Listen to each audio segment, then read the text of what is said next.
YCP అధ్యక్షుడు మాజీ ముఖ్యమంత్రి జగన్మోహన్ రెడ్డి రేపు హైదరాబాద్ లో సిబిఐ కోర్టు ముందు హాజరు కాబోతున్నారు. దీనిపైన తెలుగుదేశం పార్టీ నెటిజన్లు, తెలుగుదేశం పార్టీకి అనుకూలంగా ఉండే మెయిన్ స్ట్రీమ్ మీడియా కూడా అప్పుడే ట్రోలింగ్ మొదలుపెట్టింది జగన్మోహన్ రెడ్డికి సంబంధించి. జగన్మోహన్ రెడ్డి కోర్టుకు సమయం ఇచ్చేశారు, నేను గంట సేపు మించి కోర్టులో ఉండనంటూ ఆయన ఒక టైం ఇచ్చేశారు అంటూ పెద్ద ఎత్తున ప్రచారం చేస్తున్నారు నెగిటివ్గా. అయితే ఇక్కడ చూసే వాళ్ళకు నిజమే కదా అనిపిస్తుంది, కానీ కొన్ని విషయాలు అయితే గమనించాలి. ఇక్కడ జగన్మోహన్ రెడ్డి రేపు ఉదయం విజయవాడలో బయలుదేరి హైదరాబాద్ వెళ్తున్నారు. ఉదయం 11:30కు సిబిఐ కోర్టుకు వెళ్తారు. 12:30కు ఆయన సిబిఐ కోర్టు నుంచి బయలుదేరి హైదరాబాద్లోని లోటస్ పాండ్ నివాసానికి వెళ్తారు అంటూ ఒక షెడ్యూల్ ఇచ్చారు. జగన్మోహన్ రెడ్డి మాజీ ముఖ్యమంత్రి Z+ కేటగిరీ భద్రత కలిగిన నాయకుడు. Z+ కేటగిరీ భద్రత ఉన్న నాయకుడికి సంబంధించిన పర్యటన వివరాలు షెడ్యూల్ రూపంలో విడుదల చేయడం అనేది చాలా కామన్. అలా విడుదల చేస్తే ఆ భద్రతా ఏర్పాట్లకు సంబంధించి అధికారులు చర్యలు తీసుకుంటారు. కాబట్టి ఇగో పలానా చోట బయలుదేరుతారు, పలానా సమయానికి ఇక్కడికి వస్తారు, ఇలా ఉంటుంది షెడ్యూల్ అని చెప్పి విడుదల చేయడం అనేది సర్వసాధారణంగా జరుగుతుంటుంది. కానీ దీన్ని తీసుకొని ఉదయం 11:30కు వచ్చి 12:30కు కోర్టుకు బయటకు వస్తానని షెడ్యూల్లో చెప్పారు. అంటే జగన్మోహన్ రెడ్డి కోర్టుకే సమయం ఇచ్చేశారు, నేను గంటకు మించి అక్కడ ఉండను అంటూ జగన్మోహన్ రెడ్డి కోర్టుకు సమయం ఇచ్చేశారు.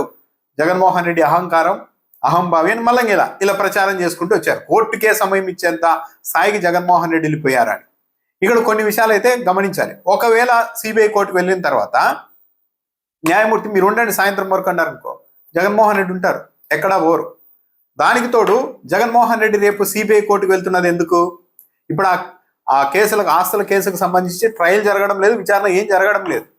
ఎందుకు జగన్మోహన్ రెడ్డి రేపు అక్కడికి వెళ్తూ ఉన్నారు అంటే, యూరోప్ పర్యటనకు వెళ్లేందుకు, లండన్ పర్యటనకు వెళ్లేందుకు అనుమతి ఇచ్చిన కోర్టు షరతుల్లో భాగంగా లండన్ నుంచి తిరిగి వచ్చిన తర్వాత సిబిఐ కోర్టు ముందు హాజరు కావాలి అని ఒక కండిషన్ పెట్టింది. సాధారణంగా ఎవరైనా సరే నిందితులుగా ఉన్న వాళ్ళకి సంబంధించి విదేశీ పర్యటనకు వెళ్ళినప్పుడు పర్యటనకు పోయి వచ్చిన తర్వాత ఒకసారి మా ముందు హాజరు కాండి, మీరు తిరిగి వచ్చారని నిర్ధారణ అవడానికి అని సహజంగానే ఇలాంటి షరతులు కోర్టు పెడుతూ ఉంటాయి. జగన్మోహన్ రెడ్డి కూడా అది పెట్టారు. అయితే జగన్మోహన్ రెడ్డి నేను Z+ కేటగిరీలో ఉన్నాను, నేను పర్యటనకు రావాలంటే అధికార యంత్రాంగం అంతా ఏర్పాట్లు చేసుకోవాల్సి ఉంటుంది, ప్రజాధనం ఖర్చు చేయాల్సి ఉంటుంది, కాబట్టి మినహాయింపు ఇవ్వండి అంటూ కూడా ఇంతవరకు పిటిషన్ వేశారు. ఆ మినహాయింపుకు అంగీకరించకపోవడంతో జగన్మోహన్ రెడ్డి రేపు స్వయంగా వెళ్తున్నారు. జస్ట్ విదేశాలకు వెళ్ళి వచ్చిన తర్వాత ఎస్ నేను తిరిగి వచ్చాను ఇండియాకు అని కోర్టులో చెప్పడానికి వెళ్తున్నారు అంతే. దీన్ని పట్టుకొని వచ్చి జగన్మోహన్ రెడ్డి కోర్టులో గంటే ఉంటారా అంటే కోర్టుకే సమయం ఇచ్చేస్తారా అని మాట్లాడుతూ ఉన్నారు. జగన్మోహన్ రెడ్డి వెళ్తున్నది అక్కడ సుదీర్ఘంగా ఆ రోజంతా విచారణ జరగడానికి కాదు, వాయిదాకు కూడా కాదు. జస్ట్ నేను లండన్కి పోయి వచ్చాను, మీరు విధించిన షరతుల్లో భాగంగా మీ ముందుకు వచ్చాను అని చెప్పడానికి వెళ్తున్నారు. ఒకవేళ న్యాయమూర్తి ఉండండి సాయంత్రం వరకు అంటే ఉంటారు జగన్మోహన్ రెడ్డి. జగన్మోహన్ రెడ్డి షెడ్యూల్ విడుదల చేసింది కోర్టుకు కాదు. ఇగో నేను గంట సేపు మాత్రమే ఉంటా మీ కోర్టులో, నేను వచ్చేస్తా మీ అనుమతి లేకుండానే ఆ తర్వాత అని ఏం చెప్పలేదు. అధికారులు భద్రతా ఏర్పాట్లు, ఇతర ఏర్పాట్లు చేసుకోవడానికి ఇంకో షెడ్యూల్ ఇలా ఉంటుంది అని చెప్పి సహజంగానే విడుదల చేశారు. జగన్మోహన్ రెడ్డి ఏళ్ల తరబడి కోర్టుకు హాజరు కావడం లేదు అంటూ ఇంకో ప్రాపగాండా చేస్తూనే ఉన్నారు.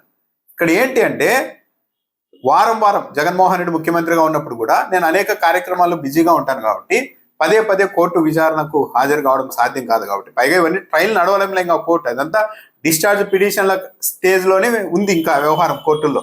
నేను ముఖ్యమంత్రిగా ఉన్నాను కాబట్టి పదే పదే రావడం కుదరదు అంటూ మినహాయింపు హైకోర్టు ద్వారా తెచ్చుకున్నారు జగన్మోహన్ రెడ్డి. కోర్టు ముందు ప్రతి వారం హాజరయ్యే ఇది లేకుండా హైకోర్టు జగన్మోహన్ రెడ్డికి అనుమతి ఇచ్చింది. హైకోర్టు నుంచి ఆదేశాలు తెచ్చుకొని జగన్మోహన్ రెడ్డి కోర్టుకు వెళ్ళడం లేదు. కానీ దీన్ని మాత్రం ప్రచారం చేయకుండా జగన్మోహన్ రెడ్డి అసలు కోర్టుకే పోవడం లేదు, అసలు కోర్టులు ఏం చేస్తున్నాయి, ఇతరులకైతే ఇలా చేస్తారా అంటూ రకరకాలుగా మాట్లాడుతూ ఉన్నారు. ఇదంతా ఒక ప్రాపగాండా.